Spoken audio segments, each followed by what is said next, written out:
ना इधर ना उधर, सीधे मुद्दे पर नजर। और क्या है आज की खबर, आप देखना शुरू कर चुके हैं न्यूज़ 18 आपके पुनीत के साथ, और मेरे साथ मेरे सहयोगी आनंद भी आज मौजूद हैं और उनसे भी हम बात करने वाले हैं। दरअसल बात क्यों करने वाले हैं, क्योंकि यूक्रेन और रूस के बीच जो युद्ध चल रहा है, इसकी शांति हो सके, ये युद्ध विराम हो सके, इसके लिए सऊदी अरब में मीटिंग हुई। मीटिंग में कौन मौजूद था? आपको शायद लग रहा हो कि रूस और यूक्रेन के साथ अमेरिका भी मौजूद रह सकता है, चूँकि सऊदी में हुई तो सऊदी के लोग भी मौजूद हो सकते हैं। तो ऐसा कुछ नहीं हुआ। दरअसल यूक्रेन को इस मीटिंग में बुलाया ही नहीं गया, यूक्रेन के बगैर ही ये मीटिंग हुई और इसमें रूस और अमेरिका के अधिकारी प्रतिनिधि शामिल हुए, न कि पुतिन और ट्रंप, जो कि पिछले दिनों ये कहा जा रहा था कि ट्रंप और पुतिन की मुलाकात सऊदी में हो सकती है। तो ऐसा कुछ नहीं हुआ है, लेकिन मीटिंग बहुत देर तक चली है।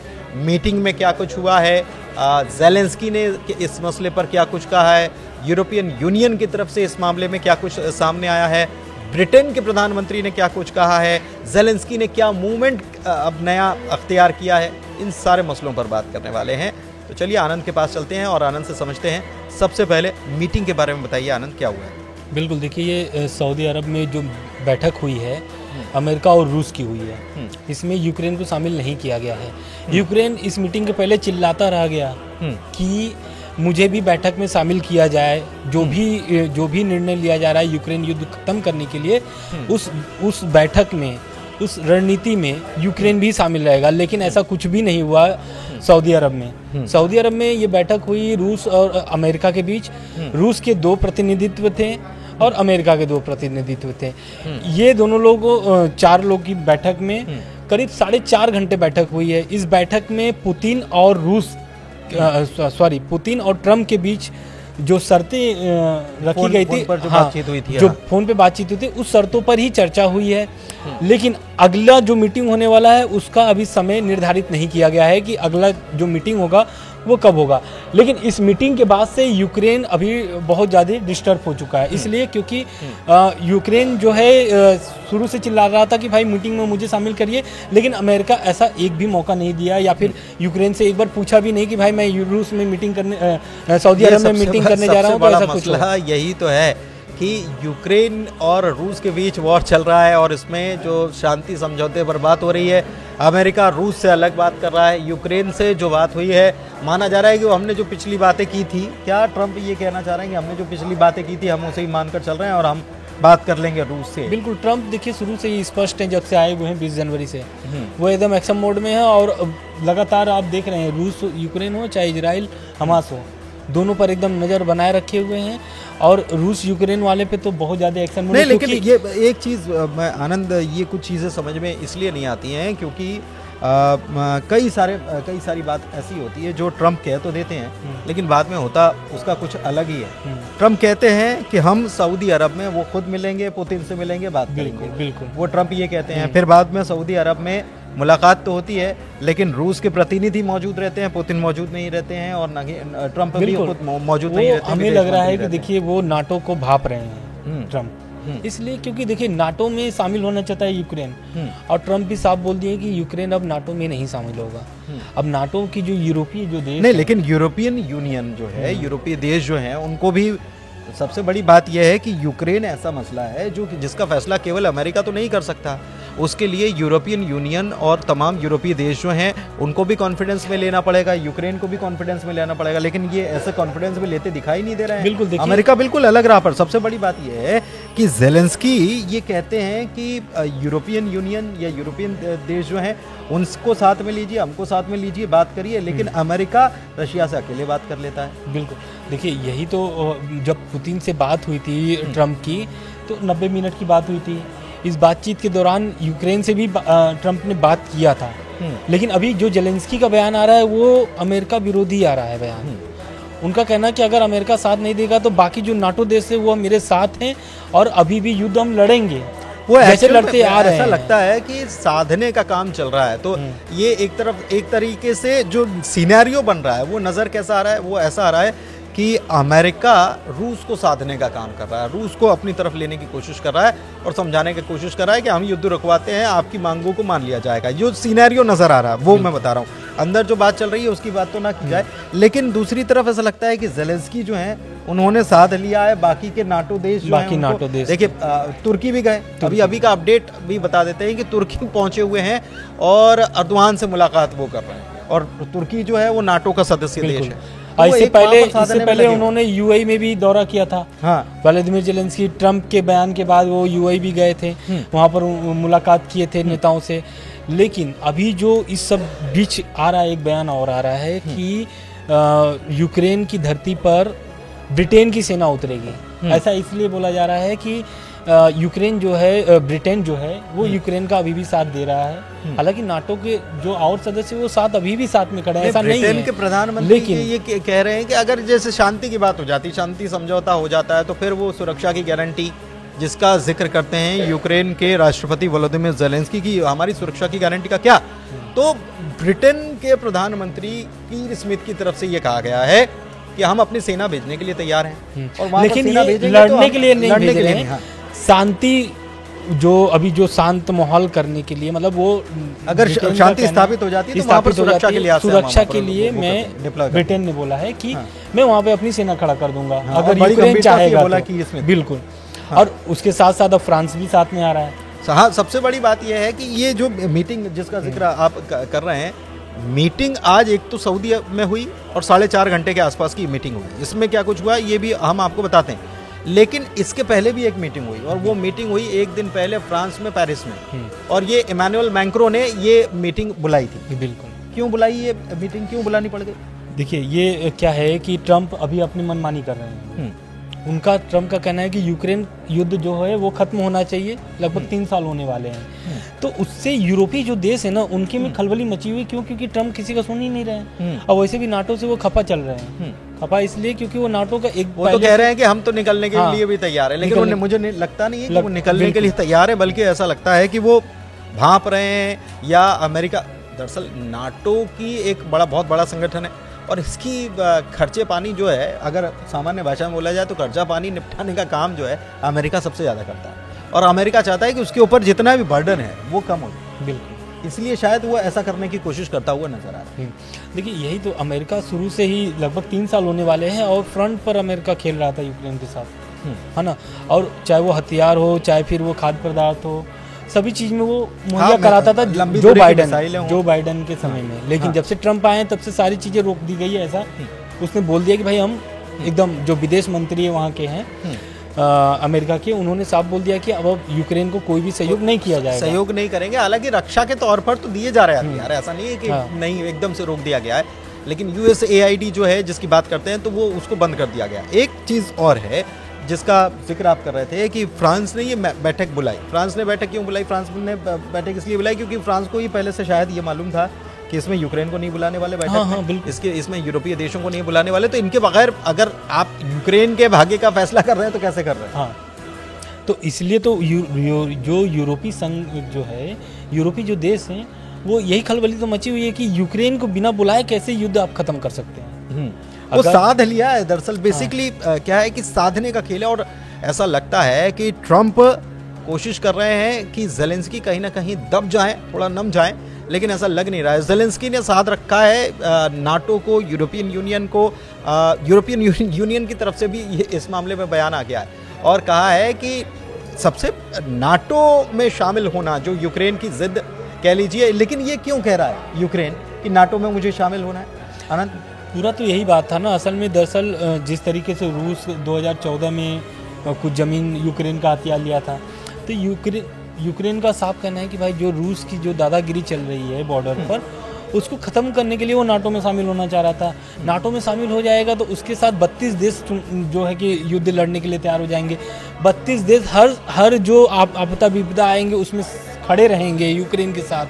तो बहुत सारी जो सुविधा है वो नाटो की तरफ से मिलेगी यूक्रेन को, वो इसलिए शामिल होना चाहता है। रूस यही नहीं चाहता कि यूक्रेन नाटो में शामिल हो, बल्कि ये जो 4.5 घंटे जो मीटिंग हुई है सऊदी अरब में, इसमें भी अमेरिका की तरफ से और रूस की तरफ से जो बातचीत हुई है उसमें रूस की तरफ से बयान निकल कर आया और रूस ने कहा है कि केवल ये नहीं चलेगा कि हम उसको शामिल नहीं होने देंगे या आपको शामिल नहीं होना, यानी यूक्रेन, अमेरिका ये कह रहा है कि यूक्रेन नाटो में शामिल नहीं हो सकता। लेकिन रूस की तरफ से ये कहा जा रहा है कि केवल इतना कहने से काम नहीं चलने वाला। 2008 में आपने ये तय किया था कि जॉर्जिया और यूक्रेन दोनों को आप नाटो में शामिल करेंगे और आपने इस बात की प्रतिज्ञा ली थी, तो ये प्रतिज्ञा जो है इसको तोड़ना पड़ेगा, इसको तोड़ेंगे तभी काम चलेगा, वरना ये मामला इतना आसान नहीं। बिल्कुल सही कह रहे हैं, लेकिन जैसे आपने एक बात बोला ना कि नए समीकरण बन रहे हैं, यूक्रेन युद्ध से नए समीकरण इसलिए दिख रहे हैं क्योंकि अमेरिका रूस से अपना दोस्ती बढ़ा रहा है, संबंध अच्छे कर रहे हैं। दूसरी तरफ जो अमेरिका का जो अच्छा दोस्त अभी माना जाता है ब्रिटेन, वो हर जगह खड़ा रहता है अमेरिका के साथ में। आज के समय में ब्रिटेन यूक्रेन के साथ में है, और सबसे बड़ी बात यह है कि ब्रिटेन यूक्रेन के साथ में आज के समय नहीं बल्कि पहले से भी है। जैसे अमेरिका अगर मदद कराता तो ऐसा नहीं कि आनंद अमेरिका ही इस बयान के बाद अगर बिल्कुल सब चीज दे रहा था, लेकिन इस बयान के बाद भी या फिर अमेरिका के एक्शन के बाद भी ब्रिटेन अभी नहीं पलटा हुआ है। मतलब डोनाल्ड ट्रंप चाहते हैं कि बाकी सारे भी लोग जो है कॉन्फिडेंस में लगता है कि डोनाल्ड ट्रंप ने ब्रिटेन या फ्रांस को लिया नहीं है, तभी फ्रांस इस प्रकार, क्योंकि बात ये नहीं है, बात यह है कि अगर ये पूरा यूक्रेन की जो अभी जो मौजूदा स्थिति है, रूस ने बहुत सारी ज़मीन पर कब्जा कर लिया है, और अगर इस परिस्थिति में ये अगर शांति समझौता हो जाता है तो इमैनुअल मैक्रों भी समझ रहे हैं और ब्रिटेन के कीर स्मिथ भी समझ रहे हैं कि ये एक प्रकार से नाटो की भी हार होगी। बिल्कुल, और नाटो का दबदबा, नाटो की ताकत जो है उसको कम आंका जाएगा, रूस के आगे ऐसा लगेगा कि झुक गया। देखिए यही तो है, नाटो अपनी ताकत दिखाने के लिए तो 3 साल से युद्ध लड़ रहा है, लेकिन इस युद्ध में अभी तक कोई भी ऐसा निष्कर्ष नहीं निकला, कोई चेत ही नहीं पा रहा है भाई कि युद्ध कब खत्म करना है। अब ट्रंप आए हुए हैं पूरे तरीके से एक्शन मोड में भाई कि खत्म करना है युद्ध। 32 देश नाटो में है, चाहता तो वो लोग युद्ध कब का ही खत्म कर देता, क्योंकि यूक्रेन के पास उतनी क्षमता नहीं है कि वो अकेले लड़ पाए जंग। लेकिन आज के समय में वो लगभग 3 साल होने वाले हैं, वो अभी भी लड़ रहा है किसके दम पर, अमेरिका और नाटो के दम पर। लेकिन अब अमेरिका हाथ खड़ा कर दिया है तो कहीं न कहीं नाटो पर दबाव बन रहे हैं, यूरोपीय देश पर दबाव बन रहे हैं। अमेरिका ने भी ये कह दिया था। सबसे बड़ी बात यह है कि अमेरिका ने क्या कहा, अमेरिका ने यूक्रेन को कहा कि आप जो है हमारे भरोसे मत रहो, बल्कि ये यूरोपियन देशों की भी जिम्मेदारी है। तो यूरोपियन देशों की जिम्मेदारी जब अमेरिका ने कहा तो यूरोपियन देशों ने ऐसा नहीं कहा कि हाँ झटक लिया जाए, बल्कि यूरोपियन देश जो हैं वो तैयार हैं कि हाँ हम जिम्मेदारी लेने के लिए तैयार हैं। एक चीज़ और, यूरोपियन यूनियन की तरफ से क्या कुछ कहा गया, इस बात को मैं यहाँ पर कहना ज़रूरी है। दरअसल यूरोपियन यूनियन की चीफ हैं उर्सुला वॉन डेर लेन, उन्होंने अमेरिकी दूत कीथ केलॉग से ये बात की और कहा कि यूरोप ने किसी अन्य की तुलना में यूक्रेन को सबसे ज़्यादा मदद आर्थिक तौर पर और सैन्य रूप से दी है, और हम आगे और कदम बढ़ाएंगे, एक कदम और आगे बढ़ाएंगे, और यूक्रेन के लिए न्याय संगत स्थायी शांति प्रदान करने के लिए अमेरिका के साथ हम साझेदारी करना चाहते हैं। मतलब ये भी कहा कि अमेरिका भी आके साथ में खड़ा हो, ये भी कहा है कि खड़ा हो, और अभी का टाइम जो है बड़ा क्रूशियल टाइम है, ये भी उन्होंने कह दिया कि अभी क्रूशियल टाइम है, तो अभी आपको ऐसा नहीं करना चाहिए। एक प्रकार से ये पूरा जो हो रहा है ना, ये संदेश अमेरिका को देने की कोशिश की जा रही है, क्योंकि रूस तो अपनी जगह अपनी बात पर कायम भी है। बिल्कुल, तो देखिए अब ट्रंप भी तो अपना कुछ रणनीति बना करके आए हुए हैं, उनका 100 दिन का टारगेट है। हाँ, अब वो 100 दिन के टारगेट को अपने वो एकदम निशाने पर रखे हुए हैं कि भाई ये जो 100 दिन का टारगेट है, इसी टारगेट के अंदर में युद्ध खत्म करना है, क्योंकि वो इजराइल और हमास वाले में तो कोई दबाव ही नहीं हुआ, सीज फायर कर दिया गया। हाँ, हिजबुल्लाह का पहले ही हो गया था, हिजबुल्लाह और इजराइल का बचा था, हमास और इजराइल ये दोनों का भी हो गया। अब आखिरी जो बचा हुआ है, लगभग जो 3 साल से युद्ध चल रहे हैं रूस यूक्रेन का, उस पर भी सोच रहे हैं कि कैसे भी करके वो खत्म हो जाए। लेकिन आज की जो हाई लेवल मीटिंग थी सऊदी अरब में, इस मीटिंग के बाद से अब यूक्रेन का क्या बयान आता है, क्योंकि जेलेंस्की पहले से ही बहुत सारे गुस्से में है अमेरिका को लेकर के कि भाई वो कुछ कर भी नहीं पा रहे हैं, क्योंकि मदद भी मिल रही है, तो वो इतने खुलकर बयानबाजी नहीं कर पा रहे हैं। यूक्रेन छोड़ करके सभी देशों में वो घूम भी रहे हैं। हाँ, चाहे वो यूएई हो चाहे तुर्की हो, अभी तुर्की में है। हाँ, इसके पहले रविवार को यूएई में गए थे, वो सऊदी भी जा सकते हैं, ऐसा खबरें हैं कि सऊदी जा सकते हैं। उन्होंने बोला कि वो जा सकते हैं, लेकिन उन्होंने बोला कि हमको इस बातचीत के लिए तो नहीं बुलाया गया। सबसे बड़ी बात यह है कि बातचीत के लिए नहीं बुलाया गया। लेकिन तुर्की में उन्होंने क्या कुछ कहा है ये देखिए, बहुत जरूरी है। हम उम्मीद करते हैं कि सुरक्षा गारंटी अमेरिका, यूरोपीय संघ, तुर्की और पूरे यूरोप के द्वारा प्रदान की जाएगी।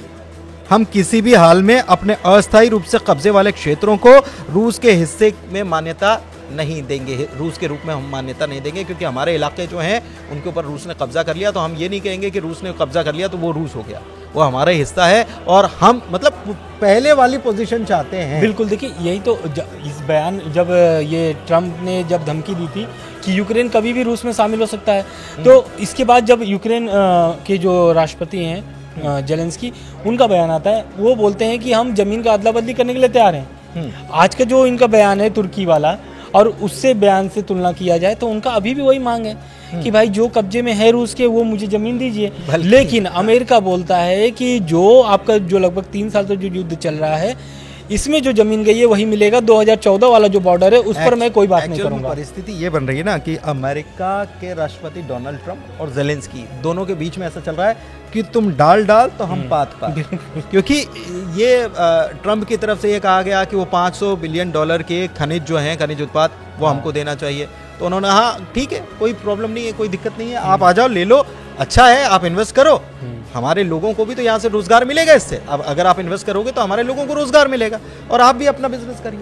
तो ये कह दिया था। इसके बाद फिर नई चीजें निकल कर सामने आई। अब ये बात ये है कि अभी तक जो परिस्थितियां, जो नज़ारा दिखाई दे रहा है, वो लग रहा है कि ट्रंप का पुतिन की तरफ या रूस की तरफ कुछ ज्यादा झुकाव नजर आ रहा है और इसीलिए यूरोपियन यूनियन जो है वो बार बार खींच रहा है, अमेरिका को बार बार कह रहा है कि भाई आप हमारे साथ में खड़े हो, लेकिन हमारे साथ रहकर बात इसमें कहीं ना कहीं जो अमेरिका जो ये प्लान बनाया है रूस को अपने दोस्त बनाने के लिए, इसका बस एक कारण है, वो चीन को कमजोर करना चाहता है। अमेरिका सुप्रीम पावर अपने आप को बनाए रखना चाहता है और वो जानता है कि हम स्वघोषित मुखिया हैं और स्वघोषित मुखिया हैं तो कोई और ताकतवर, और अभी तो रूस और चीन दोनों साथ में आ रहे थे तो ऐसा लग रहा था कि ताकत जो है वो बढ़ जाएगी। तो अमेरिका को अपनी ताकत खोने का डर है, ऐसा लग रहा है। बिल्कुल अमेरिका यही तो चाहता है, क्योंकि देखिए जो ट्रंप है वो व्यापारी आदमी है और वो व्यापार के नज़रिए से भी देखते हैं देश को, विदेशों को।